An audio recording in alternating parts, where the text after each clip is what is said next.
It's a shame that most people avoid graveyards. The dead deserve to be visited every once in a while. You'll spend more time there than you will spend living anyhow. It pains me to see an old graveyard fall to neglect. The one near my house is pretty much spotless. I see to that myself. That's where my father is buried. He fell ill last year and passed away only a few months ago. I've spent a lot of time in the graveyard since then. It can be a rather lonely place, but I've become accustomed to that.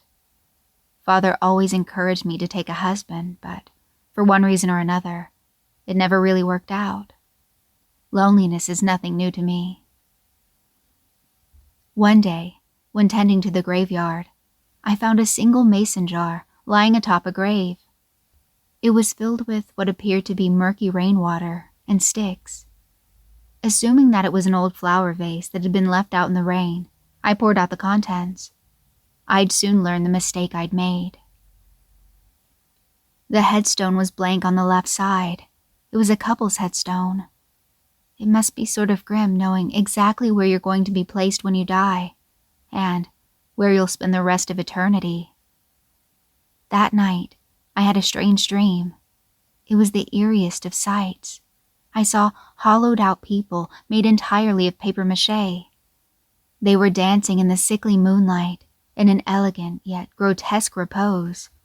These hollow people twisted and contorted in their bizarre motion to the sound of a skipping record player. I awoke to a sound coming from the living room. I climbed out of bed cautiously and approached the bedroom door, opening it slightly and peering through the opening to the living room.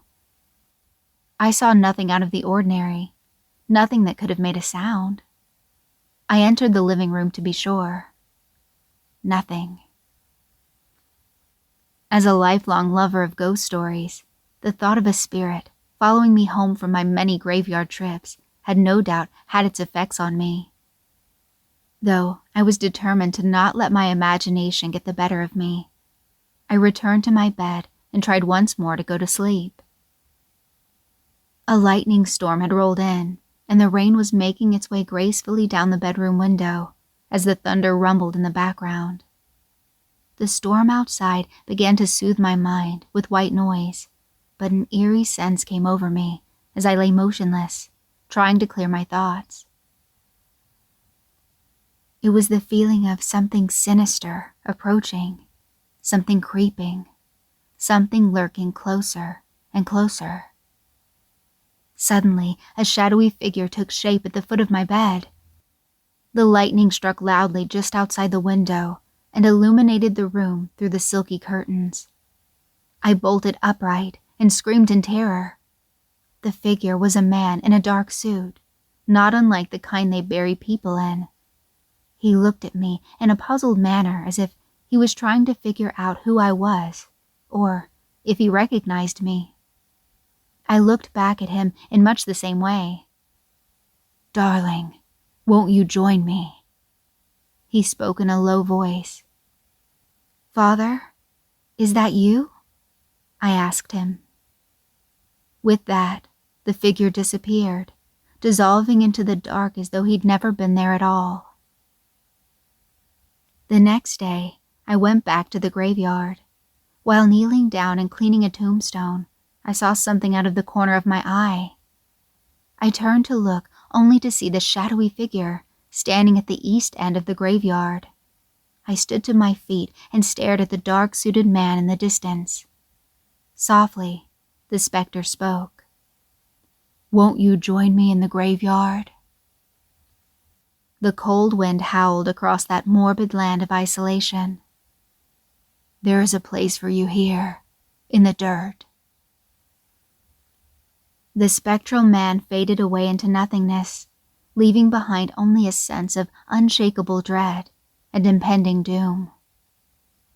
I decided it was time for me to leave, but upon making my way to the gate at the exit, I noticed a young woman weeping at the foot of a couple's grave.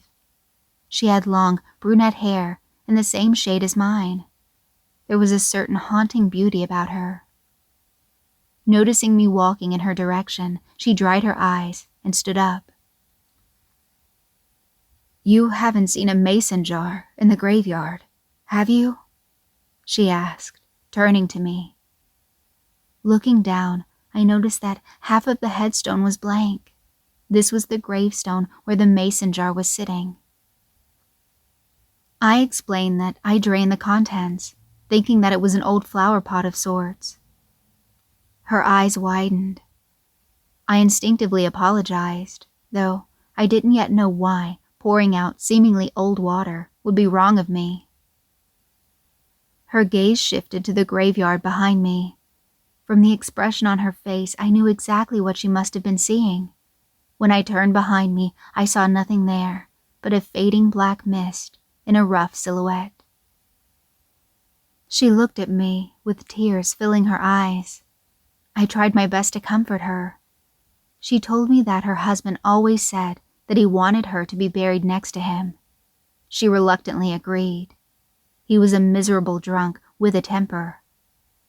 I've spent many evenings staring at my future gravestone as it mocked me, she said, sobbing.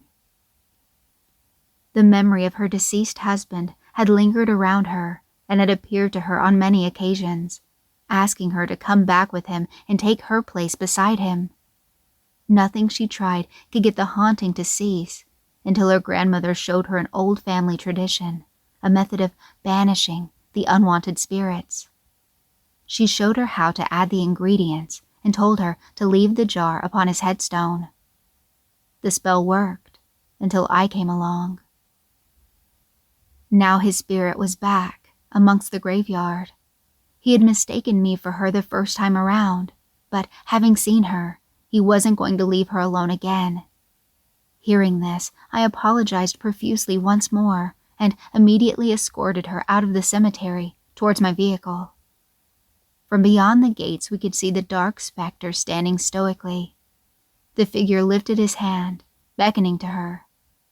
I offered her a ride to her place, which she thankfully obliged. We went back to her house, and she showed me the ingredients for the spell. Following her instructions, I helped her perform the banishing ritual and seal the contents within a jar. It was the least I could do after my horrible error. We returned to the graveyard and placed the mason jar atop the stone. The jar sat proudly with a silver lid upon it and a freshly applied label reading, "Do not discard." We started talking a lot after this. Her name is Maria. She works as a waitress in town. She has told me a lot about magic and her family's customs. We even went to dinner together a few times and began hanging out on the weekends. She truly is a lovely person, someone with a lot of compassion, kindness, and a love of life. The contents of the banishing ritual must be replenished from time to time as the spell repeatedly fades. Months have passed since all of this occurred, but all seems well for now. Since meeting Maria, I haven't been spending as much time alone in the graveyard. Though, I make sure to visit my father's headstone often. I think he would be pleased to know that I've decided to marry. Maria looks wonderful in her gown. As long as she and I continue to do the banishing ritual, I think we'll live happily ever after.